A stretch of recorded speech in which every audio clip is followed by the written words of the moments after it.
à tous, c'est Elisabeth, j'espère que vous allez bien. Je vous retrouve aujourd'hui pour le petit calendrier de l'Avent en vidéo. Et aujourd'hui, nous allons traiter les questions de Julie, à qui je vais faire un énorme bisou pour commencer parce qu'on se connaît bien. On est presque voisines, on habite juste l'une à côté de l'autre. Et puis, tu es absolument adorable. Et je t'adore, donc voilà, je te fais un petit bisou, je sais que ça va te faire plaisir.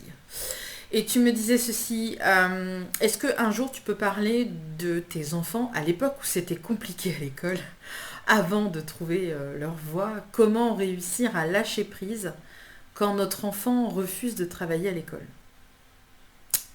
Tu ouvres donc un grand chapitre, Julie. Il faut resituer les faits, parce que ça date, bien sûr, c'est assez ancien, cette anecdote est très ancienne, puisque ça remonte à quelques années maintenant. Mon fils a 17 ans aujourd'hui, hein, et à l'époque, il en avait 6, donc c'était il y a 11 ans. Voilà, trop fort en maths, Elisabeth, dis donc. Dis donc. Hein. Alors, pour la petite histoire, pour resituer un peu mon problème... Notre problème, je vais essayer de rester calme et de pas m'énerver pendant cette vidéo, ça sert à rien. Ça sert à rien du tout, maintenant j'ai le recul, j'ai appris depuis le lâcher prise. Merci la spiritualité de m'avoir appris à lâcher prise, à faire le deuil, tout ça. Alors, pour te resituer un peu les faits, il y a quelques années, donc mon fils, les problèmes ont commencé quand il était en grande section. Ok. Donc en grande section, enfin, moi j'ai toujours trouvé que mon fils était différent des autres, mais je suis sa mère, donc peut-être que je suis peut-être pas objective, tu vois, parce que bon, c'est mon enfant, donc je pense que là il y a l'ADN de mère qui ressort, donc forcément on a toujours l'impression que notre enfant n'est pas comme les autres, je sais pas pourquoi, mais voilà.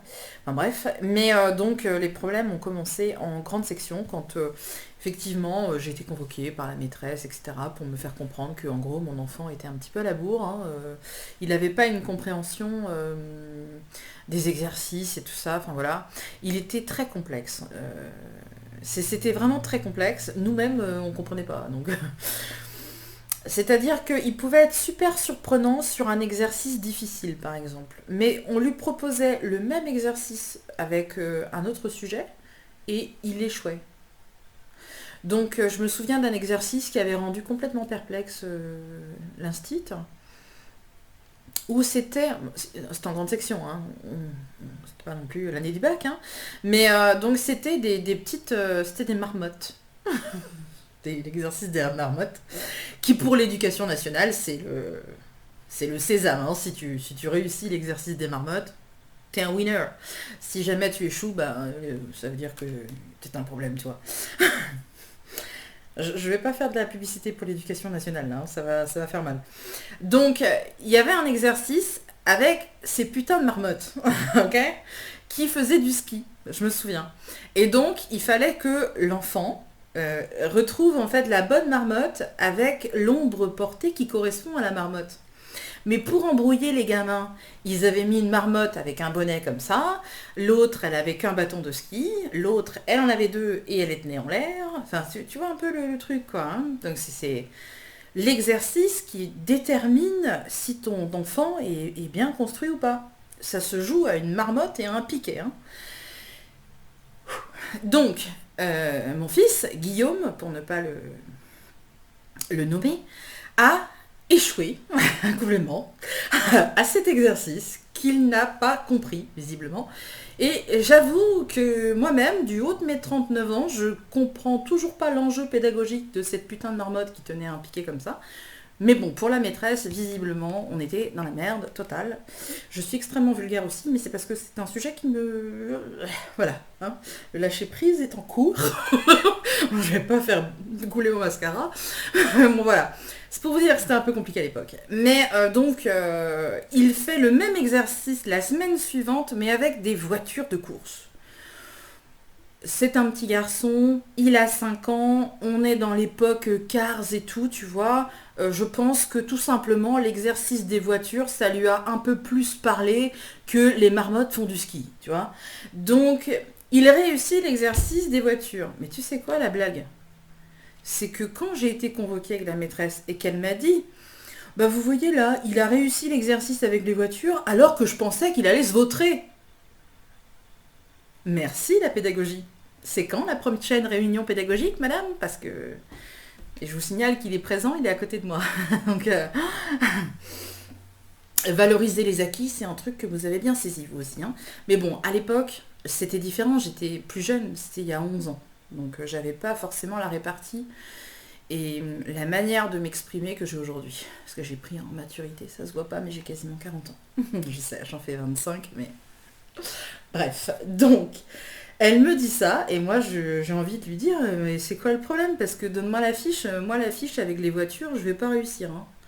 Parce qu'une voiture qui a une antenne, une voiture qui a deux antennes, une voiture qui est tournée comme ça, l'autre qui est de trois quarts et l'autre machin, enfin c'est ça, c'est là-dessus en fait que l'éducation nationale se base pour savoir si notre enfant est normalement constitué de passer au CP.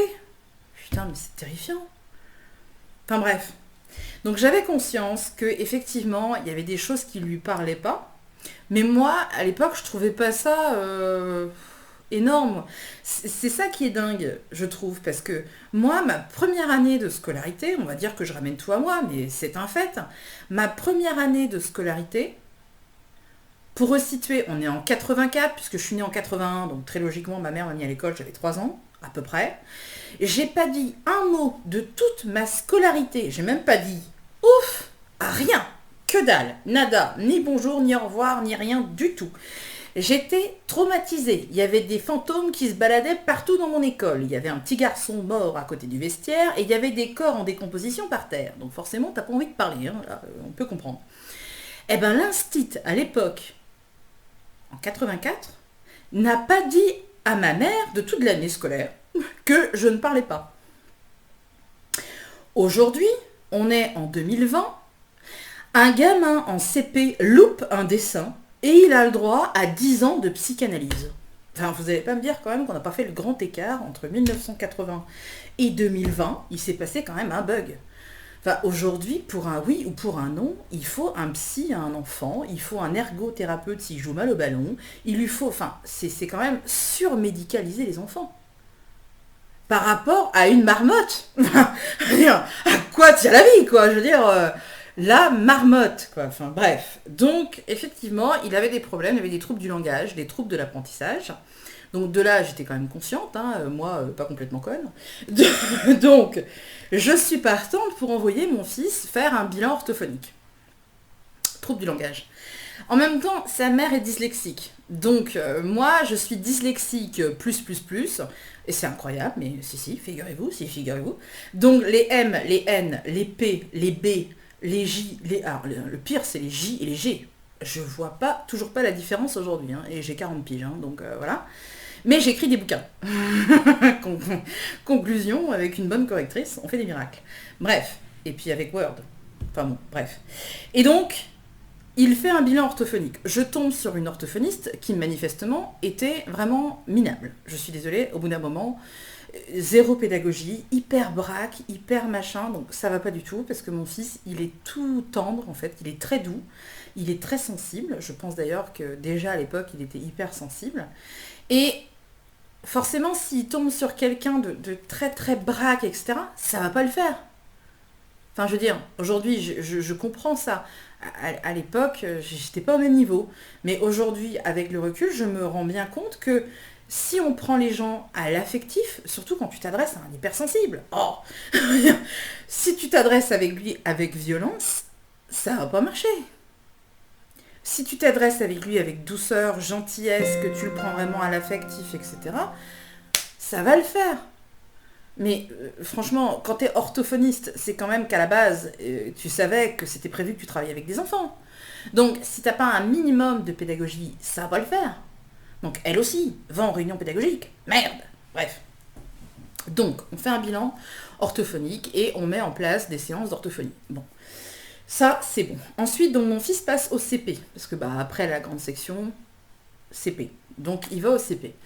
Première année de CP, une catastrophe. Ça se passe pas bien. Il met pas de sens en fait. Très très vite il met pas de sens à ce qu'il fait. L'instit, je ne lui jette pas la pierre, parce que sa première instit de CP était plutôt gentille, mais elle a détecté des faiblesses en fait en compréhension chez mon fils, et du coup, je pense qu'elle a mis un petit peu de côté. Hein. Toi, on va te mettre sur l'ordinateur à faire des jeux, hein, tu vas voir, tu vas passer des bonnes journées.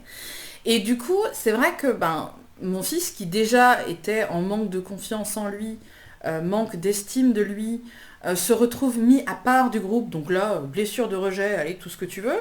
Donc forcément, il y a eu un moment donné où il voulait plus aller à l'école. Il pleurait dans la voiture le matin pour aller à l'école. Mais bon. Voilà, c'est terrible hein, de faire ça. Si vous avez connu ça un jour, je vous assure que c'est particulier. Donc je l'envoie à l'école et puis voilà. Le soir, je m'arrache les cheveux, mais littéralement, hein, c'est pour ça que j'en ai plus beaucoup. Je m'arrache les cheveux sur les devoirs parce qu'il ne comprend pas ce qu'on lui explique. Il met pas de sens à ce qu'il fait et je vois bien que c'est de la souffrance pour lui quoi. Mais je m'accroche, j'essaye à ce moment-là de faire le maximum en fait pour que essayer de lui faire peut-être le soir rattraper les wagons qu'il a perdus dans la journée quoi. Quand on est parent, on essaye de faire au mieux mais on n'a pas de mode d'emploi donc c'est toujours très compliqué. Donc je peux vous dire qu'il a 17 ans, il se souvient encore du soir où je... Maintenant ça va, j'ai appris la capoeira depuis, mais à l'époque je maîtrisais pas encore. Mais je vous assure que méditation de l'arbre, tout ce que vous voulez. Bref, donc c'était vraiment le moment où la journée prenait tout un tournant. Bref, donc ça a duré comme ça toute l'année scolaire. On l'a fait redoubler son CP parce que voilà, il n'y avait pas du tout le niveau et puis il fallait qu'il construise des bases en fait, donc on l'a fait redoubler. On arrive quand même en fin de CP et il ne sait pas écrire son prénom. Donc c'est que vraiment, il y a quand même un problème. Je suis consciente, hein, je suis tout à fait consciente de l'état de mon fils. On continue l'orthophonie, on continue plein de choses. Deuxième année de CP, on prend les mêmes et on recommence. Et là, non, on ne recommence pas avec les mêmes, il change d'instit. Donc on se dit, le changement, ça peut être favorable, c'est très bien. C'est un jeune instituteur, on se dit, peut-être que justement, les nouvelles études, le niveau de diplômé, donc peut-être qu'il a de nouvelles méthodes qui sont susceptibles de marcher avec mon fils et c'est formidable. Sauf qu'au bout d'un trimestre, il ne sait toujours pas écrire son prénom. Cette fois-ci, il pleure vraiment tous les matins et tous les soirs quand je le récupère parce qu'il me dit de toute façon à l'école, tout le monde dit que je suis nulle, maman. Donc c'est un enfant qui est complètement en souffrance et plus ça va, pire c'est. Donc on est convoqué en décembre avec ce qu'ils appellent une équipe éducative. Équipe éducative, grand souvenir, grand souvenir. On va à cette fameuse réunion donc avec médecin scolaire, psychologue scolaire, le chef d'établissement, l'instit et donc nous les parents. Et déjà, quand on est arrivé à cette fameuse réunion, j'étais un petit peu stressée, tu vois, parce qu'en tant que maman, j'avais mon amour-propre de maman qui me disait que quelque part j'avais échoué. J'avais peut-être pas été à la hauteur, peut-être que j'ai fait une erreur aussi dans mon éducation, peut-être que j'ai pas été assez présente, assez... Je sais pas quoi, mais tu prends ça un peu pour toi en fait. Je sais pas pourquoi, t'as une espèce de culpabilité de maman qui se met en place. Et je suis arrivée à la réunion avec mon mari, et le psychologue scolaire nous dit bonjour. Donc, comme on apprend dans le commerce, t'as jamais deux fois l'occasion de faire bonne impression. Je pense que lui, il avait loupé le truc, hein. Il me dit bonjour. Bonjour Madame Leloir, bonjour. Et il salue mon mari. Et il dit à mon mari, vous êtes le papa de Guillaume ? Et là, spontanément, je lui dis non, c'est pas son père en fait. Samedi soir, j'étais en boîte, j'ai rencontré un mec, je lui ai dit tiens, tu veux pas venir avec moi à l'école lundi matin, j'ai une réunion pour le gamin, ça fait mieux si je vais pas toute seule. Je lui dis mais enfin, évidemment c'est son père, je voulais que ce soit qui ? Puis en plus, pour le coup, c'est que t'as pas besoin de test ADN, ils se ressemblent comme deux gouttes d'eau. Donc si vous vous souvenez de mon fils, forcément vous allez faire le lien avec le papa. Et là il me répond, mais spontanément lui aussi, il me dit oh moi je me souviens pas de votre fils. Oh c'est génial, dis donc. On a rendez-vous pour justement l'avenir de mon fils et vous vous en souvenez pas. Ça va être vite classé cette histoire. Enfin, je trouve ça aberrant en fait de dire ça à des parents. Je me souviens pas de votre fils. Bon super, écoute, merci beaucoup. Du coup, vous nous raccompagnez pas ? Bon, on va se tirer tout seul. Allez, merci. Donc déjà, c'était mal barré. C'était mal barré. On s'est assis, nous, parents, en bordure de table, parce que on s'est senti un peu rejetés. C'est-à-dire que ils ont commencé à parler entre eux de l'avenir de notre fils, mais nous, on nous parlait pas. Donc nous, les parents, les parents, tu sais, les parents un peu neuneux, non, comprend pas, ce sont que des parents, donc voilà. Nous, on attendait. Et ils parlaient entre eux en disant, ouais, vous croyez pas qu'on devrait peut-être faire ci, on devrait peut-être faire ça, machin, tout ça. Puis au bout de 20 minutes, peut-être, hein, ils nous ont dit, et vous, vous en pensez quoi? Ah. Je dis à mon mari, oh, j'ai dû te rendre compte. Ça y est, on a le droit de parler de l'avenir de notre enfant. C'est super. Merci beaucoup. Et puis donc voilà, donc ils ont décidé entre eux que notre enfant était quasiment déficient intellectuel en fait, hein. Ah bah, il comprenait pas, hein. Son instinct nous a dit, en conclusion hein, quand même, hein, votre fils est gentil. Bah, avec tout ça, il manquerait plus qu'il soit con en plus. Donc votre fils est gentil et il joue bien au basket. Super. Donc je lui ai répondu, j'ai dit bah écoutez, on va lui acheter un billet d'avion pour aller jouer à la NBA. Et puis on est peinard. Merci beaucoup. Voilà. On n'est pas venu pour rien. On aura eu au moins cette information qui était quand même capitale. Et donc, moi, je voulais savoir qu'est-ce qu'on allait faire, en fait, de mon fils, parce que là, si j'écoutais ce que j'entends un petit peu, ce que je comprends surtout, parce que je ne suis que maman, hein, donc j'ai peut-être pas le niveau pour comprendre, mais j'ai l'impression que vous avez conclu que Guillaume devrait donc être scolarisé peut-être dans une structure, je sais pas, j'ai cru vous entendre parler de ça. Et là, donc, on me propose de mettre Guillaume donc l'année suivante, l'année à venir. On me dit, écoutez, votre fils va être pris en charge. Ne vous inquiétez pas, vous allez vous occuper de rien. Hein, parents neuneux, vous allez vous occuper de rien. Il y aura un taxi-ambulance qui viendra chercher votre enfant le matin et il ira dans une école spécialisée où il pourra être suivi par des thérapeutes, ergo, orthophonistes et tutti quanti, hein, comme on dit. Vous ne vous occupez de rien. C'est tout pris en charge par la mutuelle. Hein. Et puis vous verrez, il va être bien. Ouais. Il va être bien, ça va être mieux pour lui, ça va être adapté surtout hein, à tous ses problèmes. J'avais l'impression que mon fils était carrément autiste, quoi. C'était là, il l'avait mis dans une case, laissez tomber, hein, il a 2 fils qui se touchent. Donc, on va le mettre ailleurs. Mais la bonne nouvelle, c'est que vous ne vous occupez de rien. Hein, confort, n'est-ce pas? Vous ne vous occupez de rien. Et donc, moi, j'ai mal pris la chose, évidemment. Je suis un peu partie dans les tours, parce que j'ai une réputation pour ça. Le médecin scolaire, qui était une buse hein, à l'époque, si elle me regarde aujourd'hui, j'ai envie de lui dire... ok. A qualifié mon comportement de volcanique, et je trouve que c'était plutôt adapté. Là, pour le coup, c'est la seule fois où elle a fait preuve de perspicacité. Et je leur ai dit que mon fils était normal, et que j'allais leur prouver ça. C'est-à-dire que je voulais bien entendre que mon fils avait des problèmes. Je suis tout à fait ça. Je suis consciente même de ses difficultés. Il n'y a pas de souci. Il n'y a pas de problème. Par contre, je vais aller voir des vrais médecins. Parce que psychologue scolaire, franchement, voilà. Donc, je vais aller voir des vrais médecins qui vont justement avoir une vraie analyse du comportement de mon fils et de ses problématiques. Voilà. Et la médecin scolaire m'a fait... quelque chose comme ça, en me disant mais attendez madame, il faut quand même être consciente, nous sommes au mois de décembre, on va prendre la décision pour votre fils au mois de mai. Donc d'ici le mois de mai, vous n'aurez jamais le temps d'aller voir tous les spécialistes. Et j'ai fait ah bah tu me connais pas cocotte, donc tu vas voir, on se revoit en mai. Entre-temps, j'ai été voir quasiment, je ne vais pas dire tous les médecins des Côtes d'Armor, mais quasiment tous les médecins spécialisés dans les troubles de l'enfance, de l'apprentissage, du langage. Enfin, vraiment, j'ai vu à l'époque 5 ou 6 spécialistes, les meilleurs médecins. On m'aurait dit de partir à Paris, j'aurais été à Paris. Franchement, on m'aurait dit le meilleur spécialiste, il habite, je sais pas moi, à Marseille. Je prenais la bagnole, j'allais à Marseille. J'ai fait des pieds et des mains avec mon fils et j'ai été de professionnel en professionnel pour essayer de trouver en fait quel était le problème de mon fils. Puisque entendre l'établissement scolaire, c'était une catastrophe, quoi. On pouvait rien en faire. C'était vraiment le cas inespéré. Je vous rappelle quand même que mon fils à l'époque est en CP. D'accord? Il est en CP.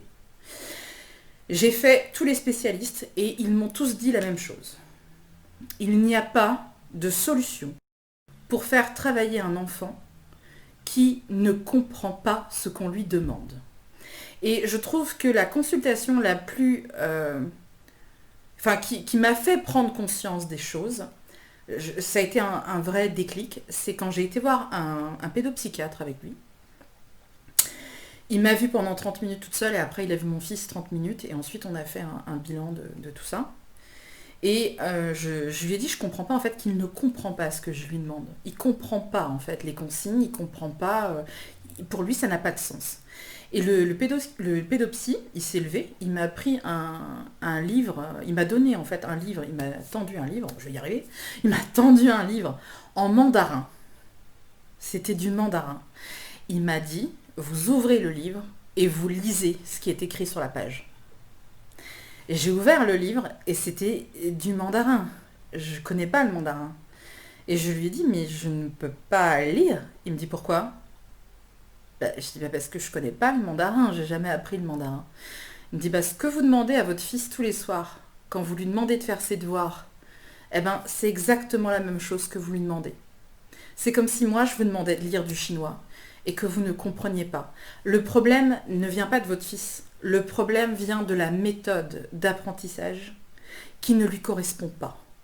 Donc, il suffit de changer de méthode d'apprentissage et de changer d'établissement, parce que là, vous avez vraiment affaire à des cons, pour le coup, et vous allez voir qu'il va comprendre. Forcément, il aura des difficultés parce qu'il est dyslexique, il est plein de choses, mais il peut réussir. Donc, un enfant, aujourd'hui, s'il ne rentre pas dans un moule, encore une fois, ce putain de moule, s'il ne rentre pas dans un moule et s'il ne fait pas ce qu'on attend de lui, il est nul, il ne comprend rien. Mais absolument pas en fait. Je ne comprends pas ce système scolaire pourri où il faut faire rentrer les gens dans des cases. Au lieu d'exploiter le potentiel de chacun, on essaye de stigmatiser des gosses. C'est ça que je ne comprends pas. Et aujourd'hui, je trouve que le système éducatif français, c'est un des pires. Déjà parce que le niveau est arrivé pourri. Alors ça, autant vous le dire, regardez les stats, le niveau scolaire est lamentable. Et plutôt que d'exploiter un talent ou de mettre en lumière justement quelque chose de positif chez l'enfant, on va l'étouffer sous des notes en disant t'as vu, t'as eu une mauvaise note donc t'es nul quoi. Et ça, je comprends pas ça. Aujourd'hui, je suis... je peux plus entendre ça. Bref, donc au final, on a eu cette réunion au mois de mai, on est retourné au mois de mai. Je les ai laissés entre eux discuter, mon mari et moi on était à côté. Nous on est des bulots, donc nous on peut pas comprendre, on n'est pas prof, donc c'est pas la peine. Et puis à la fin, ils nous ont dit donc bon écoutez, nous c'est bon, on a finalisé l'inscription pour votre fils, donc l'année prochaine il va être pris en charge par l'institut machin.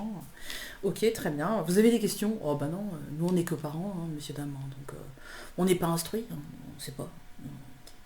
On sait pas. Hein. Donc là, je lui ai dit, écoutez, moi j'ai été voir tous les spécialistes que j'ai trouvés. Et il s'avère que mon fils n'a aucun problème. Alors, comment on fait? Comment on fait? Parce que, on va pas dire que c'est de la faute du prof, naturellement. Parce que lui, le prof, il est parfait, il est instruit et il est prof. Donc ça peut pas être lui le problème. Donc, forcément, c'est toujours l'enfant qui a un problème. Mais là, pour le coup, il n'y a pas de problème. Donc, comment on fait? Et donc, la médecin scolaire qui ne se dégonfle pas, me regarde avec un aplomb et elle me dit non mais c'est normal parce qu'ils cherchent pas la même chose que nous. Cocotte, j'ai été voir les meilleurs spécialistes, toi t'es qui toi? J'ai pas envie de te... je vais rester calme parce que je suis volcanique, donc je pourrais t'en coller une si je m'énerve. Je vais faire un peu de taekwondo là. Enfin, j'ai eu envie de lui dire, mais attends, mes cocottes, mais regarde chez toi comment ça se passe, parce que de ce que j'ai ouï dire, c'est pas fabuleux. Enfin bref, c'est pas la peine, on va rester là-dessus. Mais je leur ai dit, écoutez, ce que je vais faire surtout, c'est que je vais effectivement quitter votre établissement. Ça, il n'y a pas de problème. Puis d'ailleurs, je vais retirer le deuxième aussi, parce que je veux pas foutre la merde. Mais déjà, Guillaume, au bout de 5 ans de scolarité, c'est toujours pas écrire son prénom. Et le deuxième, il s'appelle Louis Romain. Donc j'ai vraiment essayé de faire compliqué. On m'a dit aussi que c'était de ma faute parce que j'avais pris un prénom qui était beaucoup trop long. C'était pour ça aussi, c'était de la faute des parents. Si mon fils était appelé Léo, par exemple, ça aurait posé moins de problèmes. Mais Guillaume, il y avait beaucoup trop de lettres. Non, mais enfin, ça me semble aberrant. Bref, donc nous avons changé d'école à notre fils. On a mis nos enfants dans une école privée et il est tombé sur une maîtresse qui était fabuleuse. Il est tombé sur une deuxième maman qui l'a pris à l'affectif et qui a été d'une patience incroyable avec lui. Et cette femme a changé carrément sa vie parce que je pense qu'il a appris à avoir confiance, à reprendre confiance. Et cet instit, pendant 1 an, elle lui a dit, ici, il n'y a personne qui est nul. Tout le monde est doué pour faire quelque chose et tout le monde trouve sa voie. Et c'est ça que je voudrais te dire aujourd'hui, Julie, c'est que peut-être que ton fils ne rentre pas finalement dans la case de la scolarité classique, mais il trouvera sa voie en fait, comme tout le monde. Tout le monde trouve sa voie. Et mon fils a été vraiment... là où il a été courageux, c'est que justement, il avait envie de bien faire.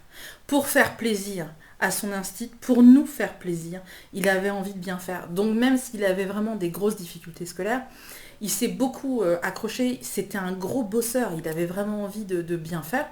Tandis que son frère... Enfin, tu vois, tu peux avoir 2 enfants avec complètement différents, mais on a eu vraiment un parcours du combattant. J'ai fait les devoirs avec mon fils jusqu'à la 5e. Et c'était très très dur. Et en 5e, c'était vraiment compliqué, mais il continuait quand même à s'accrocher. Et après, il a décidé de partir sur une voie professionnelle dès la 4e. On l'a mis dans un lycée qui était extraordinaire. Il a été pris en charge par des gens qui avaient un sens de l'empathie et du respect envers l'enfant qui fait que ça pouvait que fonctionner. Il a fait sa première année son premier trimestre de 4e, il a fini 3e de sa classe.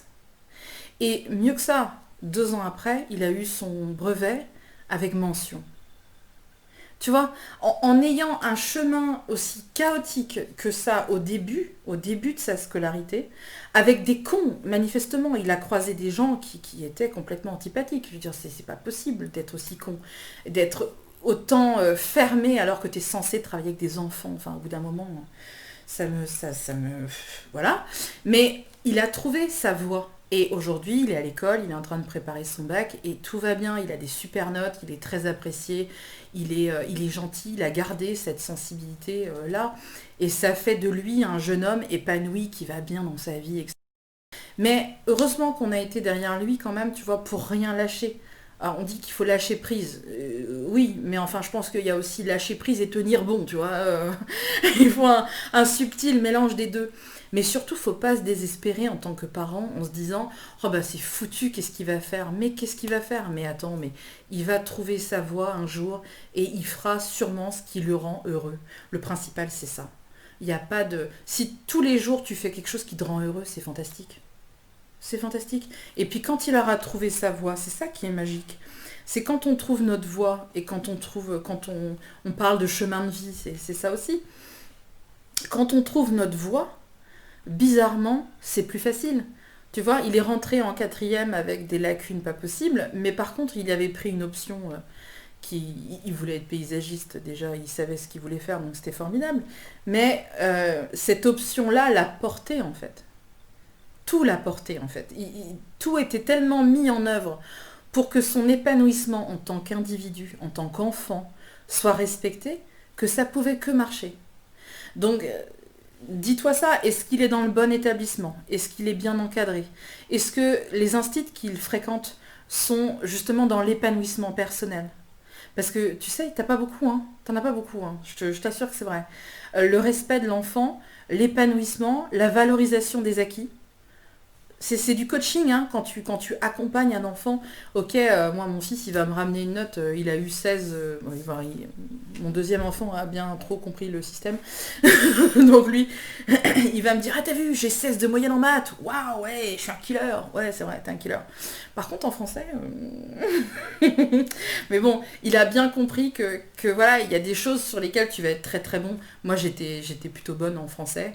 Et malgré tout, malgré ma dyslexie qui était énorme, mais j'étais quand même plutôt bonne en français. Mais j'étais lamentable en maths. Ça n'a pas beaucoup changé. Je sais pas compter. Qu'est-ce que je te dis, voilà. Est-ce qu'il y a forcément des choses sur lesquelles on va être très très bon, il y a des choses sur lesquelles on va être naze. C'est normal. C'est normal.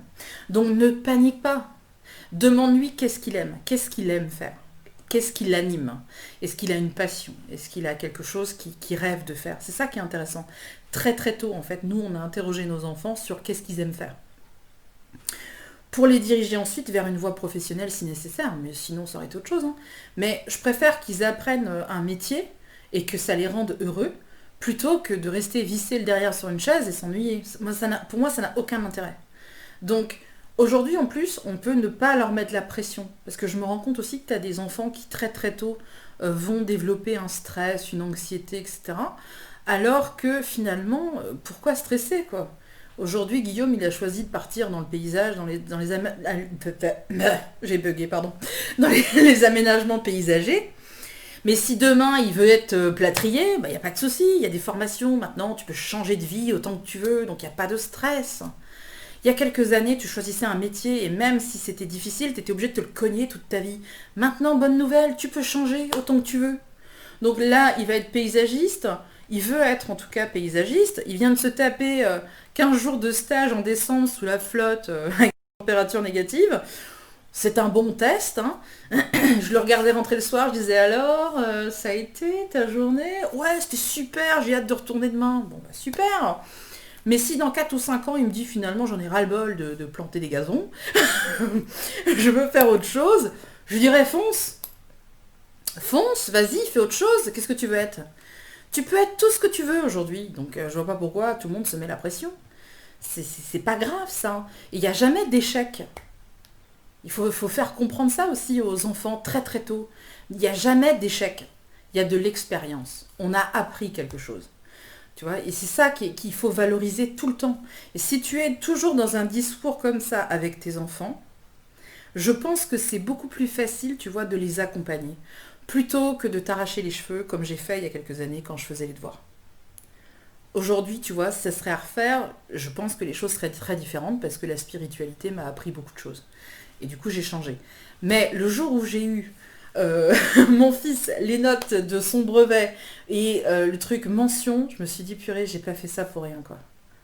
Ah la vache, heureusement que je me suis battue pour pas qu'il parte à la dérive complet et que finalement, des inconnus restent sur un jugement négatif et se disent, lui, il n'arrivera jamais à rien faire.